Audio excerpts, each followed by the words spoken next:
Hey everybody, Smart Silver Stacker here. Welcome to another live stream. Geopolitical conflict continues to intensify around the world as a global economic meltdown is looming. So it is no surprise that the price of gold has hit a record high against this backdrop. But we're going to cover a lot of stories in this live stream today on these topics. There's a lot going on, folks, so bear with me. I can't compress this all just into a 10-minute video, but this is important because the fact that the price of gold has hit a new all-time record high as of Friday is indicative that the risk is rising, but this party is just getting started, especially when it comes to the price of the precious metals. So bear with me and do me a favor. If you're tuning into the live stream, welcome. Put a 1 in the chat. Just help me fire up the algorithm here for YouTube, get this information out there, and also let me know that you can hear me loud and clear. And I see Fox staying in the chat here says, just subscribe for the second time. Check to see if you've been unsubscribed by YouTube. That is something that happens. Make sure you are still subscribed to the channel. All right, so getting right into it. The price of gold is at a record high. If you want to get your hands on some hard physical assets like gold and silver, make sure you check out today's video sponsor, sdbullion.com. Right now, new customers can get gold or silver at spot by visiting sdbullion.com/new. And right now, they got these Cyber Week sales. Look, gold is at an all-time high, but silver, I think, is still a very good deal. I mean, even gold at today's prices, I think, is a good value, but silver especially. Gold's at a new all-time high, and silver is at about half of its all-time high. So what does that tell you? Well, it tells me silver is still cheap. But let's get right into the news here, folks. So there's been a lot of talk about the ceasefire over in the Middle East, which is over now, but looks like things are heating back up. And this is one from Reuters from today. 2 ships hit by drone attacks in the Red Sea. So maritime security sources on Sunday said that a bulk carrier ship had been hit by at least 2 drones while sailing in the Red Sea. And this isn't the only ship. There was also another container ship that had reportedly suffered damage from a drone attack 63 miles northwest of the Yemeni port of Hodeidah.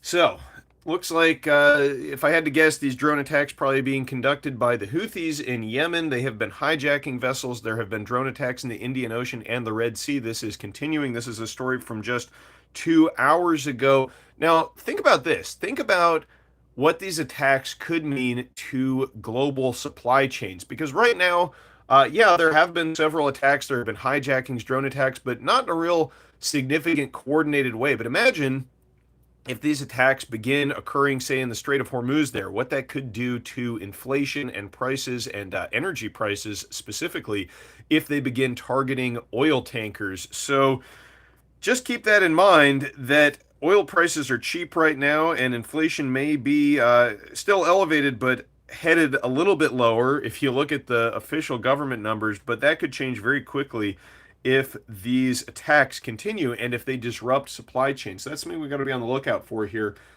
This is one from AP. Putin orders the Russian military to add 170,000 troops for a total of 1.32 million troops. So nothing groundbreaking here, but it does show you that they are gearing up for a prolonged conflict in Eastern Europe. And while the news cycle may have been disregarding a lot of what happens in Ukraine, that war continuing to be fought, NATO running low on armaments there, according to some reports, ammunition being hard to come by. They have depleted the warehouses there in Western Europe, so Putin is expanding their military. Looks like NATO may also need to be spending more money and pumping more resources into this conflict, and that is also going to contribute to inflation here in the US and also massive government deficits. Now, this is one really that I think contributes to my desire to hold hard assets outside of the financial system, and that is a number of stories that we've received over the past couple of days regarding an uptick in cyber warfare. So while kinetic warfare is being waged in the Middle East and in Eastern Europe, around the world and here in the US, cyber attacks are on the rise. This one from NPR from yesterday. Iran-linked cyber attacks threaten equipment used in U.S. water systems and factories. And you can see the screen there that has popped up on some of these infrastructure, computer systems. It says an Iran-linked hacking group is actively targeting and compromising multiple U.S. facilities for using an Israeli-made computer system. The screen here that pops up during the cyber attack says you have been hacked. Down with Israel. Every equipment made in Israel is Cyber Avenger's legal target. Now, this hasn't disrupted U.S. infrastructure too significantly, although, if your water is affected by this, you might beg to differ. But this does reveal just how vulnerable U.S. critical infrastructure is to these cyber attacks, and you can guarantee that if a broader regional conflict in the Middle East breaks out, that there will be more cyber attacks here in the U.S. So you have to make yourself as independent of these systems of support as you possibly can.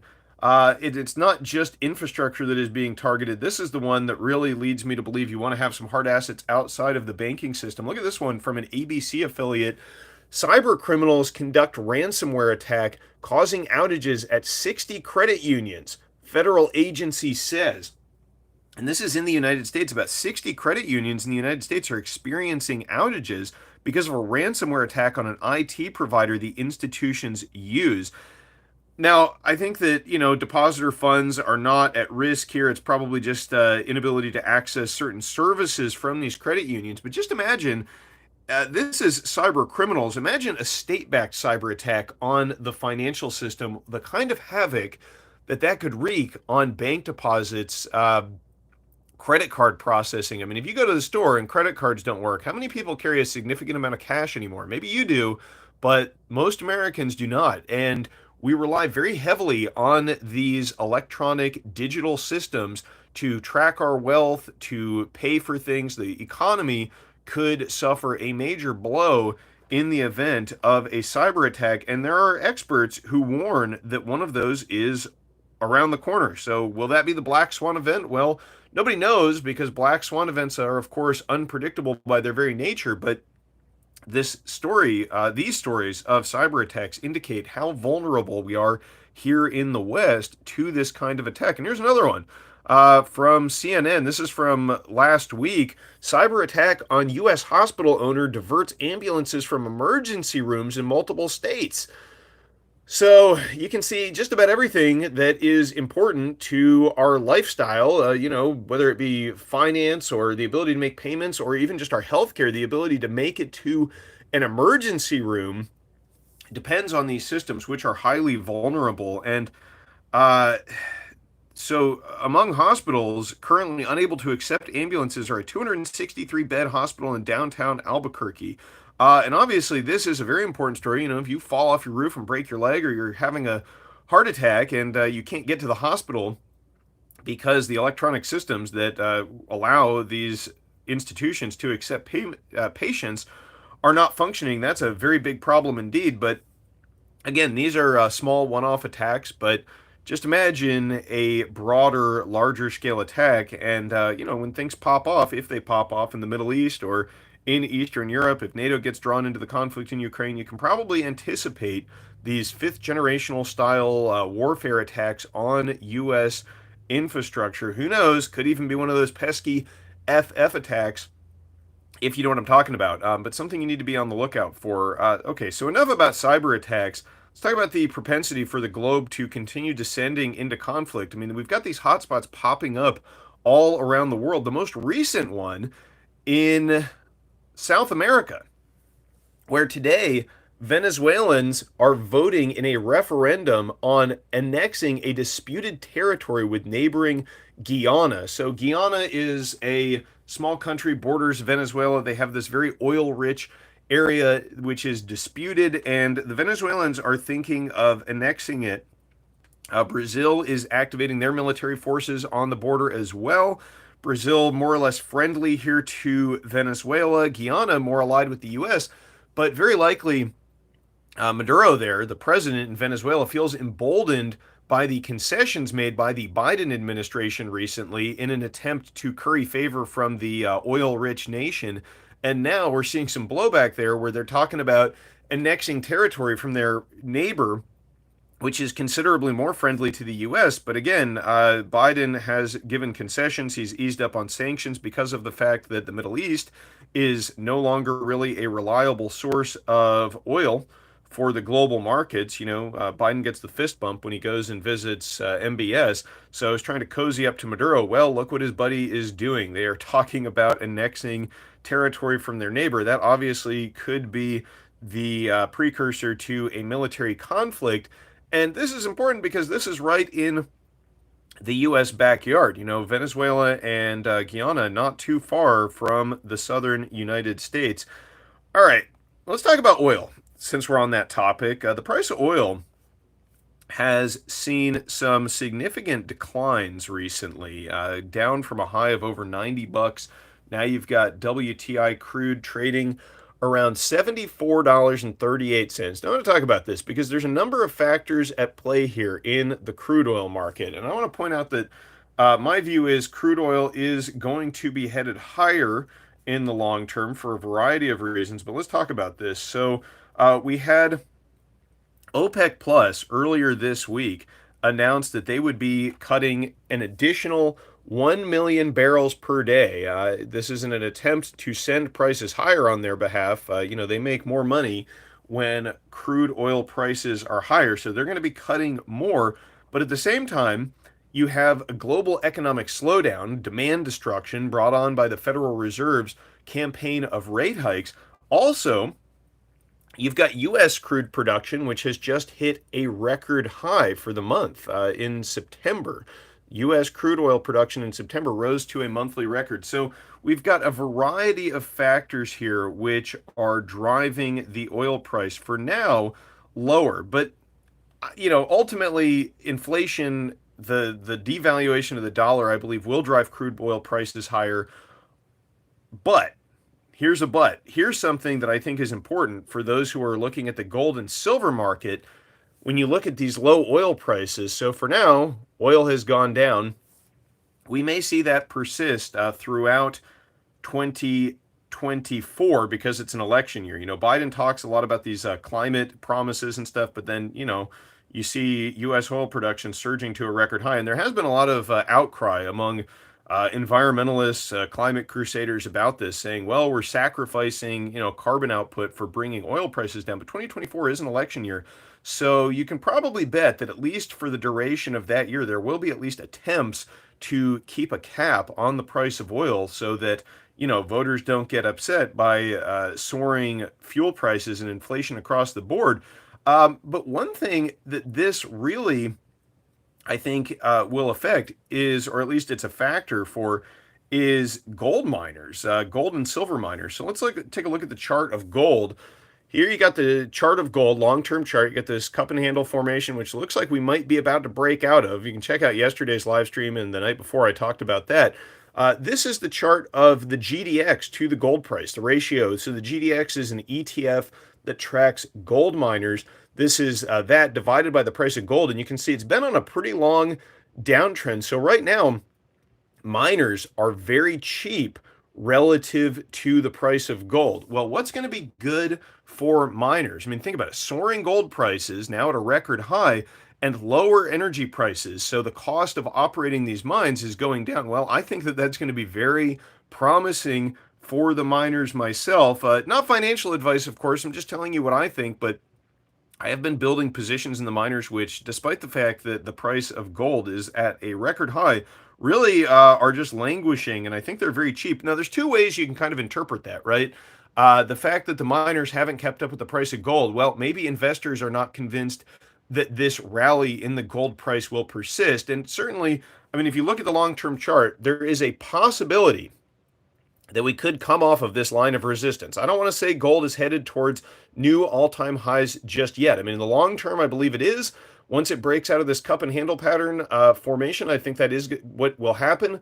But I think we need to see a close on the gold price above maybe $2,100, like a good, solid confirmation that we have broken out of this pattern. Then we will see gold breaking out in a very big way.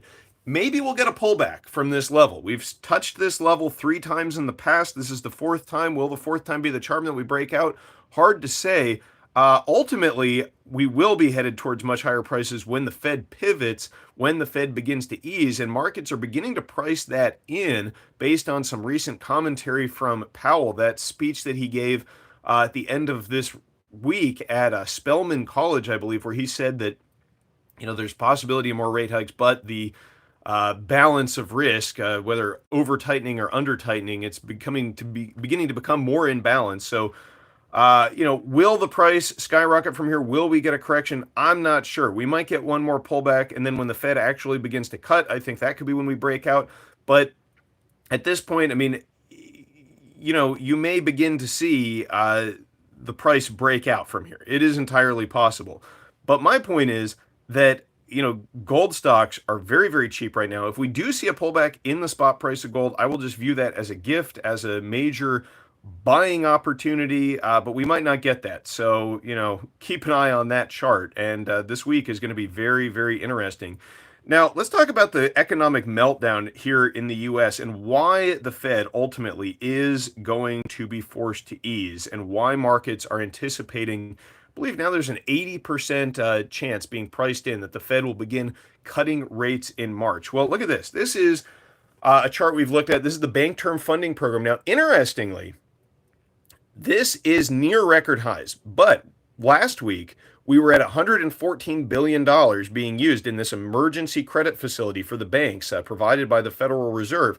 It's actually ticked down a little bit on the last week, down to 113.8 billion. So still near a record high, but this is an indication that maybe the banks are getting a little bit of relief here. But let's talk about that. Let's talk about the relief that the banks are getting. How much are they really getting here now that the anticipation of the Fed cutting is being priced into markets, and it's being priced into U.S. debt markets very notably. Let's take a look at the yield on the 10-year U.S. Treasury. So you can see it's been coming down for the past month, was up around 5 over a month ago, now down to 4.22%. Now this does take some of the pressure off of the banks. Keep in mind that much of the unrealized losses sitting on the balance sheet of these banks has to do with the low yielding US Treasuries that they own. Every time the yield on US Treasuries goes up, their losses expand, they get bigger. But as the yield comes down,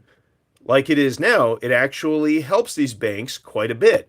But I want to think about the logic here involved in the US Treasury yield coming down. I mean, the reason that it's coming down is because investors are beginning to price in a Fed easing in March. But the thing about the Fed cutting rates in 2024, I wouldn't be buying US Treasuries right now in anticipation of that. I mean, the idea is that the yield is going to come down. The bonds that are issued today that have this 4.22% yield will become more valuable, because that's, just how the bond market works. But look, if the Fed begins to ease, if they begin to cut in March, yeah, ultimately, if they begin, say, launching quantitative easing again, they start expanding their balance sheet, they start buying the debt, that may have a temporary effect on the rate of Treasury. But the thing that's different between this time and in 2020 when they launched the massive QE program, or in 2008 when they launched the massive QE program, is that inflation is already very elevated. And when they do begin printing, inflation is going to head much higher. And that, in and of itself, will have a significant upward effect on the yield of US Treasuries, because if inflation begins to rise, investors are going to demand a higher yield on the debt. Nobody's going to be buying it. I mean, maybe the Federal Reserve will come in and just try to buy up a huge amount of debt, but again, they're kind of stuck in a hard place now because inflation is already elevated. The more they ease, the higher inflation will go, and that will put more upward pressure on the yield of US Treasuries, because no one's going to want to buy low yielding US debt when inflation is out of control. If inflation's at 10%, no one's going to want to buy a bond for 4.22%. Who's going to want a guaranteed loss of 6% annually? So, barring the Fed just monetizing the entire US debt market, which, I mean, at this point, we got a US debt that is at what, $33.8 trillion. I mean, it's possible that they might just be forced to do that, but that would result in probably a hyperinflation. So I mean, that sounds kind of extreme, but the likelihood of an event like that occurring is on the rise. But I don't think that the banks are going to get much assistance from lower U.S. Treasury yields because the yields will have to rise to compensate for the inflation. So really what they're going to have to do is just bail these banks out in a very significant way, probably take all of that bad debt onto the Fed balance sheet, which again, is going to be massively inflationary. So I wouldn't be buying U.S. Treasuries with this move. I would be buying gold and even more so silver. Again, not financial advice, just telling you how I view things because silver is still very cheap. Now, this is another reason that the Fed is ultimately going to have to cut rates to save these banks, and it has to do with commercial real estate. So this is a headline from the Rochester Business Journal. It has to do with the commercial real estate crisis here in the U.S.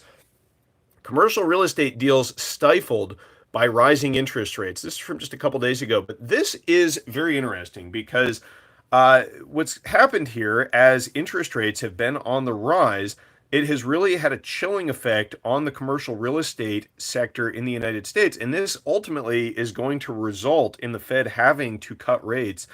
Here's a quote from Tim Jones, the chief lending officer at Genesee Regional Bank.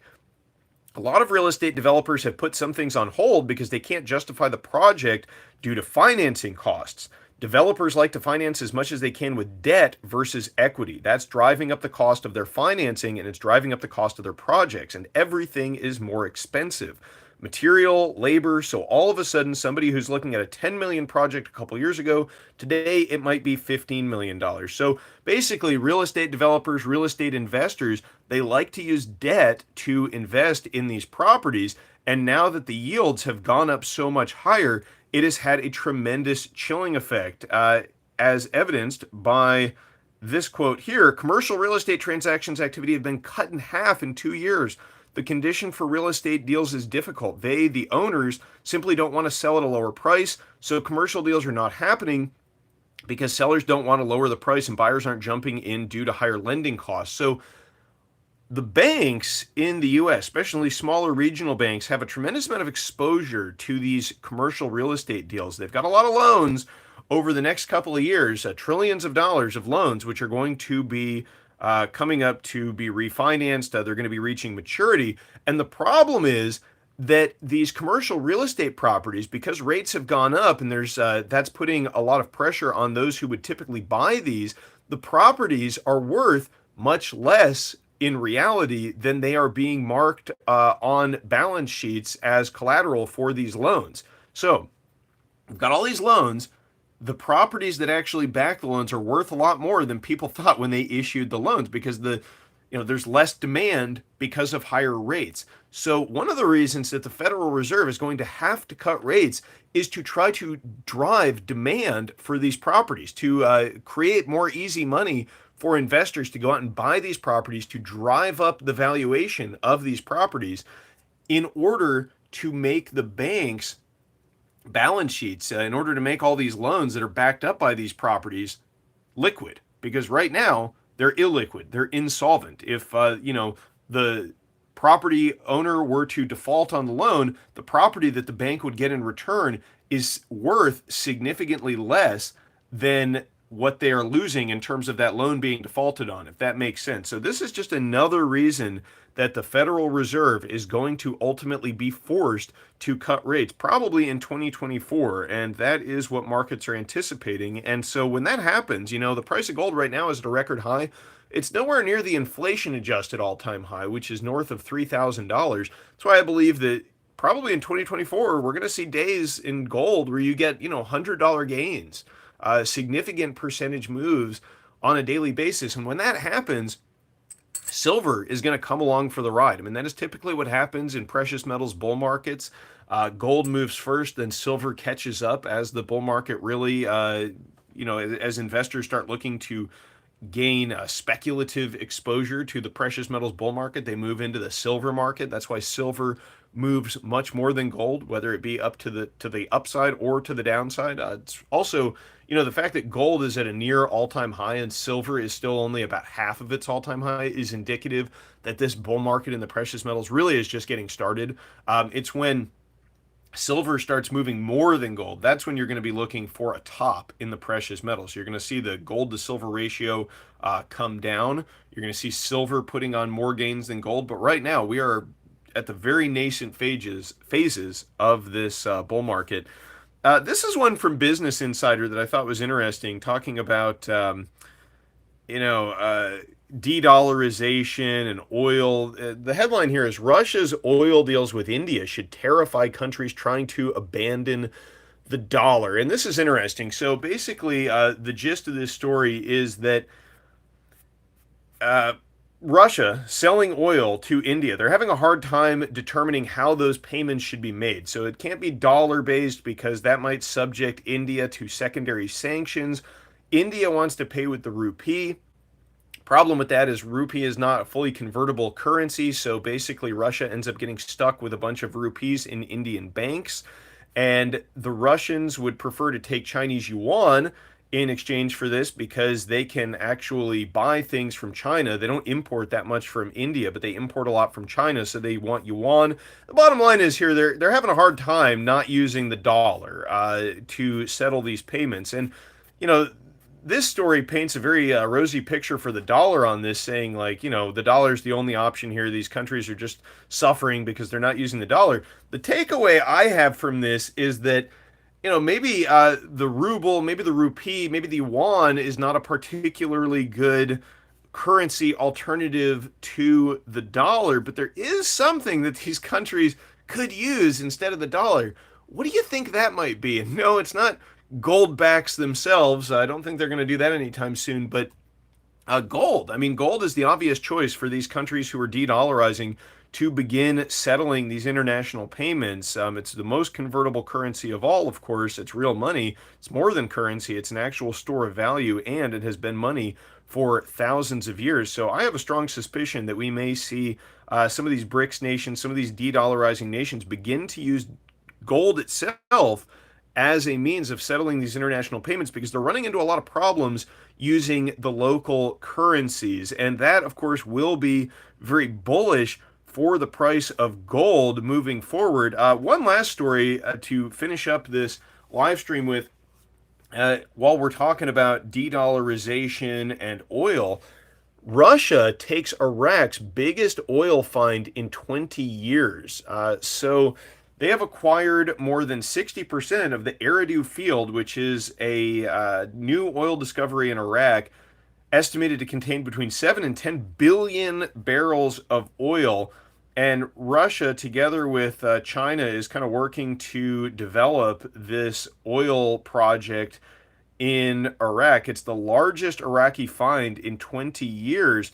And just a quick question for those of you watching, that oil that gets sold out of Iraq, how do you think they're going to price that? You think they're going to sell that for dollars? You think maybe they might be pricing that in non-dollar currencies? Yeah, this is another sign that the age of the petrodollar is coming to an end, and this will be a significant blow to the US dollar. So I know that was a lot to cover in today's video. I hope I did a good job of painting a picture for you here of why gold, despite the fact that it's at a record high, is likely heading much higher. Of course, I like silver at today's prices, but gold too. I mean, gold, yeah, it's a record high. I think it's heading a lot higher. Silver's still incredibly cheap. So, not financial advice, but given how precarious the global geopolitical situation has become, it's no surprise that gold is heading towards new record highs and is going to continue putting on gains. But let me know what you think in the comments down below. And do me a favor, smash that like button, share this video on social media, tell your friends, because they might look at you like you're crazy, but I think soon more and more people are going to be coming around, and you really be doing people a service if you give them a heads up, because look, you're not going to hear this in the mainstream media. You're not going to hear this elsewhere, so make sure you're spreading this information. And I just want to say a big thank you to all of you for tuning in. Check to make sure you're still subscribed. Share the video, smash that like button, and I will catch you next time. Thanks for watching, everybody. Stay safe and happy stacking. Smart Silver Stacker, out.